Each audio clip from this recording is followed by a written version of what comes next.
नमस्कार, मैं हूँ राहुल और आप देख रहे हैं द शानदार। आज के इस वीडियो में हम लोग एस्टिमेटिंग कॉस्टिंग का नेक्स्ट पार्ट पढ़ेंगे। हम लोग क्या पढ़ेंगे इसमें?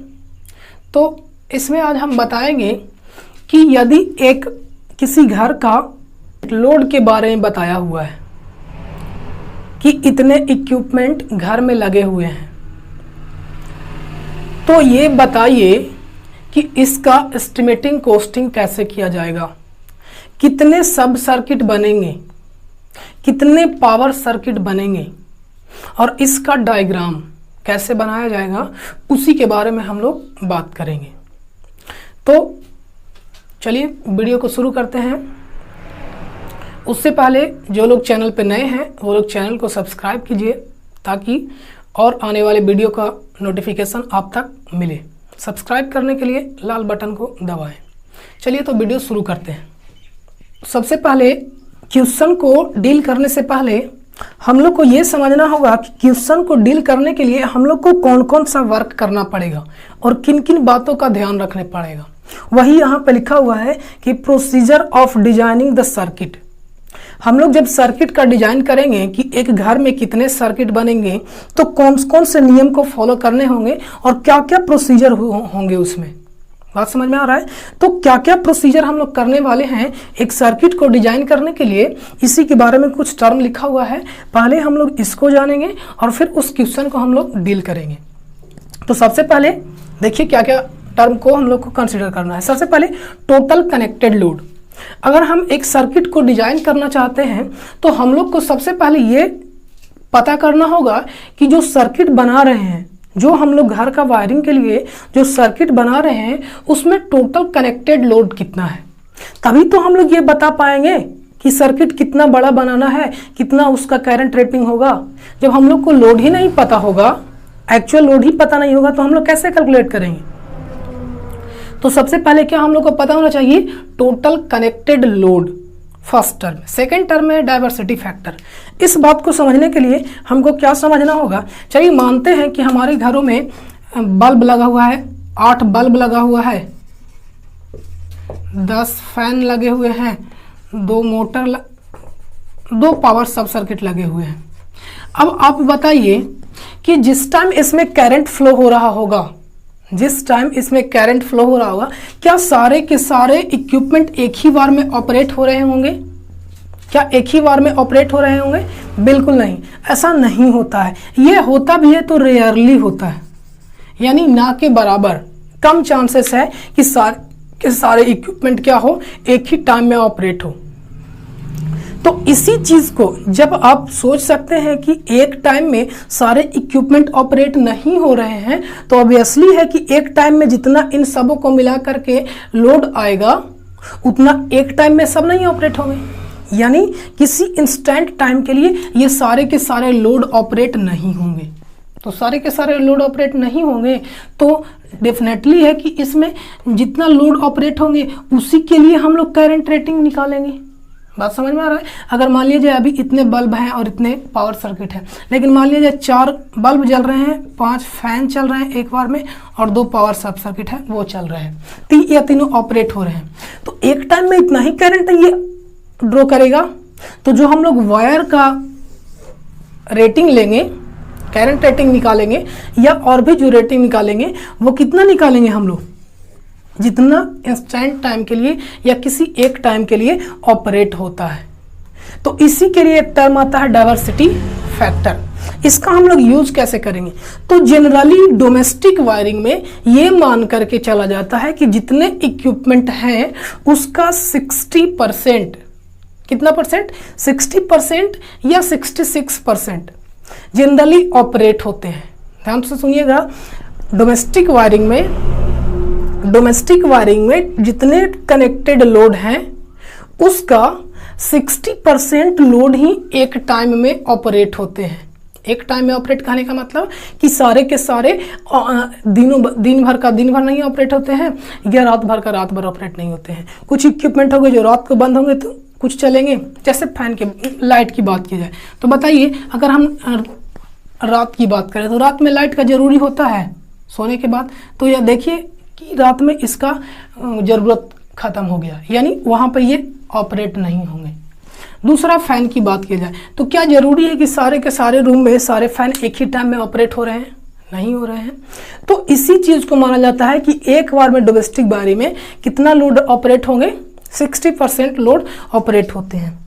यानी हमको क्या निकालना होगा कि जितना लोड ऑपरेट हो रहे हैं उसका 60% को ही हम लोग कैलकुलेट करके चलेंगे और क्या निकालेंगे?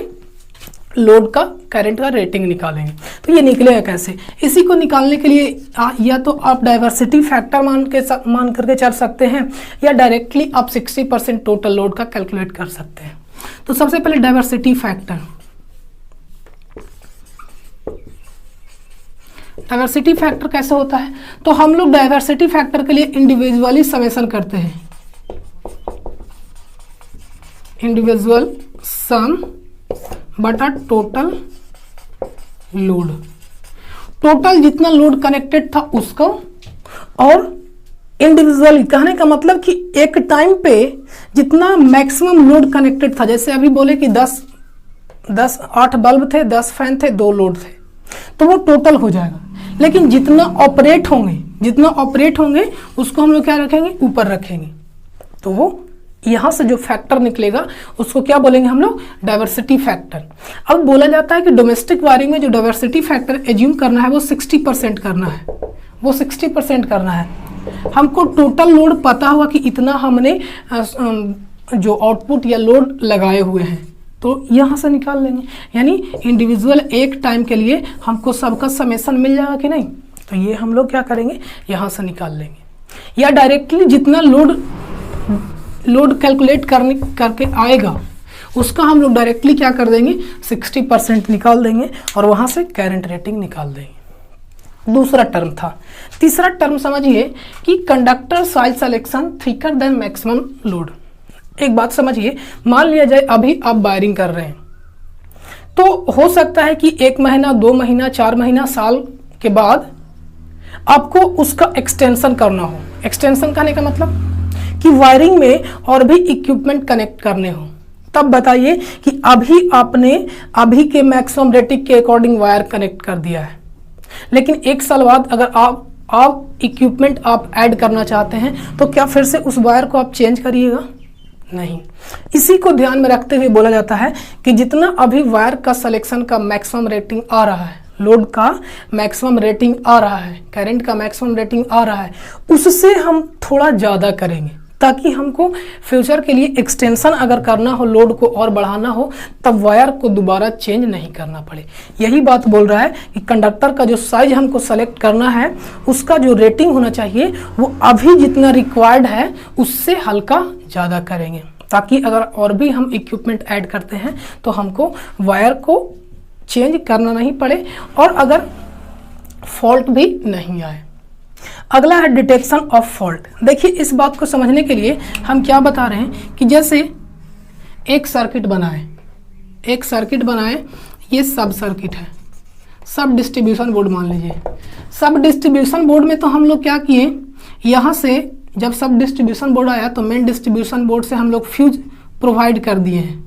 क्या कर दिए हैं? फ्यूज प्रोवाइड कर दिए हैं। और यहाँ से हम लोग क्या बना दिए? यहाँ से बना दिए, एक बल्ब लगा दिए और एक फैन लगा दिए,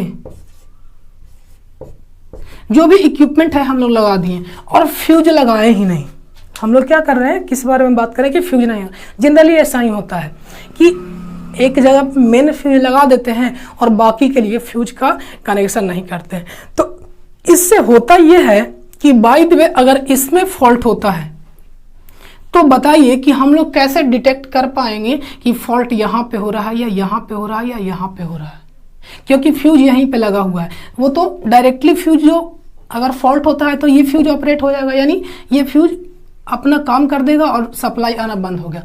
अब आप क्या बता सकते हैं कि फॉल्ट किस में हुआ है, क्योंकि एक सब सर्किट से तो नंबर्स ऑफ सब सर्किट निकले हुए हैं, एक सब डिस्ट्रीब्यूशन बोर्ड से नंबर ऑफ सब सर्किट निकले हुए हैं।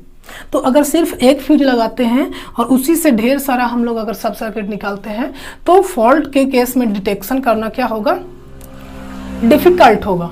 इस चीज़ से बचने के लिए यहाँ पे बताया जाता है कि अगर आप सब सर्किट बनाते हैं तो हर एक सब सर्किट में आपको क्या करना होगा, फ्यूज का यूज करना होगा। क्या करना होगा, फ्यूज का यूज करना। अगर ऐसा आप करते हैं तो अगर मान लिया जाए ये सर्किट में फॉल्ट आता है तो यहाँ का फ्यूज ऑपरेट होगा, ये वाला तो कम करता रहेगा अपना, क्योंकि पहले ही फॉल्ट के वाला सर्किट में ही क्या लगा हुआ है, फ्यूज लगा हुआ है। इससे हमको फॉल्ट का भी पता चल जाएगा और डिटेक्शन भी आसानी से कर लेंगे और रिपेयर भी कर लेंगे। तो ये बात था कि कैसे हमको सब सर्किट को डिजाइन करना है। नेक्स्ट पॉइंट पे हम लोग आते हैं। नेक्स्ट पॉइंट पे deciding the sub circuit consider power and light load circuit. हमने पहले भी बताया है कि अगर सर्किट को डिजाइन करते हैं तो हम लोग को लाइट लोड और पावर लोड को कंसीडर करना है, हर हालत में कंसीडर करना है। अब ये क्या होता है लाइट लोड और क्या होता है पावर लोड, हमने पहले भी बताया था और फिर बता रहे हैं। लाइट लोड बोला जाता है कि वैसा लोड जिसका करंट रेटिंग मैक्सिमम कितना हो, 5 एम्पियर हो। 5 एम्पियर से कम हो सकता है, 5 एम्पियर हो सकता है, लेकिन 5 एम्पियर से ज़्यादा नहीं हो सकता है। अगर हम लोग 5 एम्पियर से ज़्यादा वाला करंट रेटिंग का यूज़ करेंगे तो वो कौन सा लोड में आ जाएगा, 15 पावर लोड में। ऐसा होता नहीं है जनरली। जो डोमेस्टिक वायरिंग में इक्विपमेंट यूज होते हैं या तो वो 5 एम्पियर से कम के होते हैं या 15 एम्पियर से ज़्यादा के होते हैं जनरली। तो जो इक्विपमेंट जिसका करंट रेटिंग 5 से कम हो वो कौन सा में आएंगे, लाइट लोड में आएंगे। और जो पावर लोड में आएंगे उसका करंट रेटिंग कितना होगा, 15 एम्पियर से ज़्यादा। तो इस बात को कंसिडर करना है। अब सर्किट बनाने के लिए बताए थे कि लाइट लोड के लिए अगर हम सर्किट बनाते हैं तो मैक्सिमम इसमें कितना पॉइंट होंगे, मैक्सिमम पॉइंट कितने होंगे, तो मैक्सिमम पॉइंट इसमें 10 पॉइंट होंगे। और करंट रेटिंग, पावर रेटिंग कितना होना चाहिए, मैक्सिमम पावर रेटिंग कितना होना चाहिए, 800 वाट। इससे अगर ज़्यादा करते हैं तो हमको दूसरा सब सर्किट क्या करना होगा, प्रिपेयर करना होगा। अगर एक सब सर्किट, जैसे एक सब सर्किट से हम लोग कितने पॉइंट ले जा सकते हैं, 10 पॉइंट, और उसका रेटिंग मैक्सिमम कितना होना चाहिए, 800 वाट। इससे ज़्यादा नहीं होना चाहिए। अगर ऐसा से ज़्यादा लोड है तो हम लोग क्या करेंगे, एक दूसरा सब सर्किट बनाएंगे। यही पावर सब सर्किट के लिए क्या होता है कि 2 पॉइंट होंगे और इसका लोडेज कितना होना चाहिए, 3000 वाट। कितना होना चाहिए लोड इसका, 3000 वाट से ज़्यादा नहीं होना चाहिए। मान लिया जाए आपके पास लोड आ गया, पावर लोड आ गया आपके पास 4000, तो क्या कीजिएगा, तो 2000 के 2 पावर सर्किट बना देंगे हम लोग। अगर मान लिया जाए आपके पास 1500 वाट का लोड आ गया लाइट लोड के लिए, तो क्या करेंगे हम लोग 2 सब सर्किट बना देंगे, ताकि 2 सब सर्किट बनाने के लिए 8 8 दूना 1600 हो जाएगा, यानी 1500 है ही मेरे पास, तो 2 सर्किट आसानी से हो सकता है। आप चाहे तो 3 सर्किट भी बना सकते हैं। तो उसमें हम लोग क्या करेंगे, इक्विपमेंट को डिवाइड कर देंगे। क्या डिवाइड करेंगे कि एक में 400 रखेंगे, एक में 500 रखेंगे, एक में 600 कर देंगे। इस तरीके से सब सर्किट को हम लोग क्या कर सकते हैं, डिजाइन कर सकते हैं। लास्ट टर्म हुआ sufficient outlet should be available in each room. अगर आप डिजाइन कर रहे हैं तो आप बेहतर डिजाइनर हैं कि कितने पॉइंट होने चाहिए, तो आपको पहले ही कंसीडर करना होगा कि इस रूम में कितने इक्विपमेंट लगाए जाएंगे।